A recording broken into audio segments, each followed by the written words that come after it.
This millionaire tells us the worst financial situation ever. What's the worst episode that you've done where you've looked back and this person's in the worst financial position? Because there's been a few where you've said this is the worst finances I've ever seen as a title. Yeah. But what is actually the worst? It's someone that I haven't had an update from, and I'm really sad about that. When I was first doing the show and not a single episode was released, we recorded 4 episodes, and I put out a call in Austin for anyone to come on the show. I'd give them like $50, which is like all I had at the time. There was someone with $250,000 in private student loan debts at variable high interest rates. I can't imagine what those interest rates are like now because they were at 10% then. They started at like 150. In only a few years, they went to $250,000. They're going to be $1 million before she knows it, and she really doesn't it's for social work. So Who gives these loans? Well, That's surprising to me that someone saw that and checks the box. Say, yeah, we're going to give you the money on I that. know, right? Personal responsibility is very important. I will say in this situation, she certainly got fucked by her dad. Her dad, she shouldn't have done it, but as an impressionable teenager getting out of high school, her dad was like, sign the loan. I'll pay for it. I'll pay for it. Her dad's ghosted her, essentially, and this has been a complete tear in the relationship. So they haven't, seen each other or Did talked. he ghost because of the loan? I don't remember exactly. Good question. There's too many conversations. That would be gnarly Good if he question. just couldn't make the payments. And that's an awkward conversation to have with your daughter. She wanted to go to an in-state school in California that was public and save a lot of money. He was like, go to Baylor. That's where I want you to go.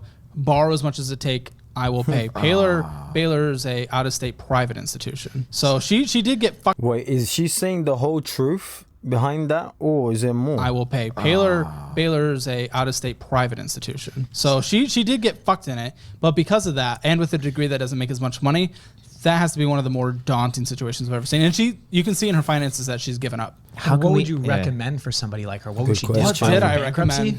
recommend? You can't discharge student loans in bankruptcy. That's why they're so terrible, because they allow an 18-year-old kid to take on hundreds of thousands of dollars of debt, regardless of what they want to study, and there's no recourse. You can't discharge that in bankruptcy because you're getting an education. The education stays with you. So you just get screwed. Yeah. There's no way around it. It's terrible. And the fact that people sign off on that when they could buy a house with it, I did. and at least they could claim the house back. But no, that's why there's student loans. There's no recourse on that. Another conversation that needs to happen, as a guy who has lots of music friends, I studied in school music. I loved my school music. They excelled at quite a few things like jazz and music therapy and stuff like that. I loved the experience. Not every single college in the United States needs to offer a music degree or an arts degree. These are industries that the small minority make it, right? And that's okay.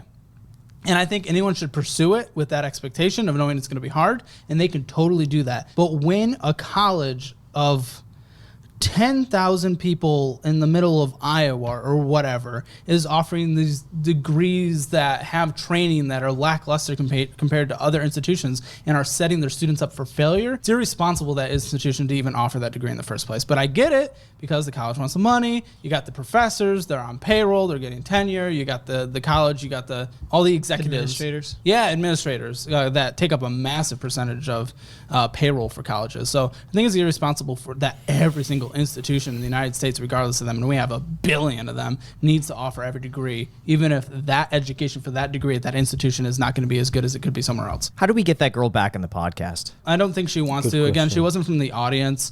I cut out a lot of things that she wanted me to cut out, including even after the fact. Can you gift her something towards the student loans in exchange for coming on? I think I even question. gave her a big chunk of money after the fact because I was like, hey, you're one of the first people on the episode. I know you weren't thrilled with the experience, which, by the way, we sent out a survey to all the past guests this year, and we got an average 4 out of 5 in terms of the experience. The only thing that people don't like is that we rush a lot, they feel. But either way, she's one of the first guests. Yeah.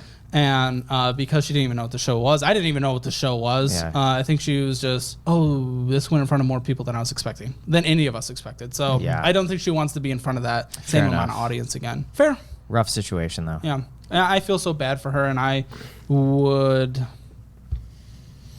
No, I'd love to help in any way whatsoever. Hopefully the budget I gave her, I know in those situations, some people, I will also say, just for context, because I've read it a few places that I was nicer in those earlier episodes in her situation, stuff like that, and that I'm not me or anything like that. When I get like intense and stuff like that, no, I'm like actually allowing my personality to come through now. When I was first getting started, I had no idea what a YouTube video took. I was trying to level back, don't want to put off things, especially while I have another job. I don't want to come across as rude. So I was just, a lot more things were just tame and just chill, including her episode. But now I'm literally just me. I just try to be the most open, honest person I can be at all times. But now people know what to expect. Yeah, and so if they're signing up, though, they know that you're probably going to yell at them. Yeah.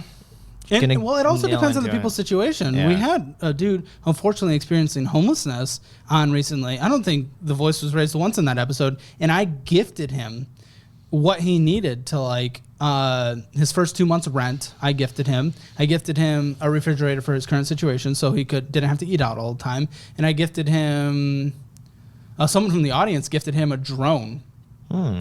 A drone, because he was making good money working for drone companies, but his drone broke down and then he went homeless. And then also I offered to pay for his first 4 therapy sessions because he has some really critical depression. So I love being in the position to be able to help with that. So it depends on the episode. But yes, there are lots of people like the model that you were talking about who she wasn't receptive to anything. So naturally, as me just being me, I'm just very invested in it, and I hate when I care more about their situation than they do. But I also get equally as excited when they pay off their debt. Like, dude, I get so fucking hype. Nice. Like, you have no idea. When people are making progress, dude, that emotion you see when I'm angry is equal on the other side of me being excited for them.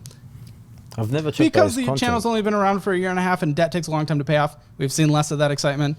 We will, though. You got to do like the Dave Ramsey debt-free scream. Yeah. But like your version of that when they pay off like student loans or something like that. When they do a 6-month emergency fund, let's say, have them come back and like take a photo or something like that. We tell them to keep us updated all along the way. You know what you need?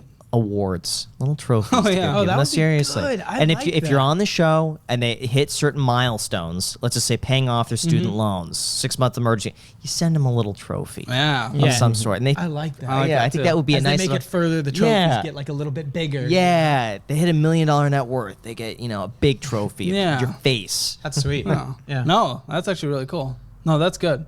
That's good. We get updates all the time from people, and people are doing well. But again, a lot of these debt situations, if you watch the videos, they're like multi-year payoffs, so we won't see the end solution for a while. So this guy that was homeless for a little bit, have you had any updates with him after giving him the money and the refrigerator and the drone? Hasn't updated us in a few weeks, so we leave it up to them to reach out to us when they need help and when they want. But we tell them to you're not going to ignore it. You're not going to annoy us. Reach out to us as much as you can. Pester us for questions. Let us help. Everything like that. But we also don't want to pester them and everything like, how are you doing? How you doing? Are you bad this week? Are you bad this week? So I know he had a lot of clinical stuff, so I definitely don't want to pester him, but I very much want to hear from him. I haven't paid for the therapy sessions yet because he hasn't done them. I'm offered to pay for them, but he needs to sign up to do it. You can only do so much. Yeah. I feel. And same for the rent. Like, I want him to rent or put down a security deposit, whatever it was. Like, I was going to cover 2 months rent, I think, or a security deposit plus 1 month rent. He has to go take the action to get the place, though. And I'm fully willing and excited to do it when he does it. Let's see the comment section real quick. 100K loan to study social work. This is a scam that needs to end. It's like 1 trillion%, not even 1 billion%. Like, who's offering out these loans for ridiculous things that you don't need a degree for, essentially? I hate when I care more about the situation than they do. You nail that one. That's not a good headspace to be in. It's infuriating. I don't have my reading glasses. It's infuriating and depressing. It took a long time for me to break the habit I made of it. Caring people fall into trap a lot. Essentially, people who care too much, they end up getting hurt because you end up caring way more than the individual does, and the individual essentially couldn't care less. I don't think he's mean. He just understands people won't take their situation seriously if he sugarcoats everything. If he handles them with definitely a glove. Look, these are very positive comments. I'll read this last one here. When my wife was going to nursing school, the local hospital paid for her tuition because they needed nurses so badly. We need more of these type of arrangements. Airlines are so desperate for pilots, they are awarding them with huge bonuses to sign on which they used to pay off their student loans. I wonder how much it costs for, to study to become a pilot. But yeah, let me know your thoughts in regards to this video.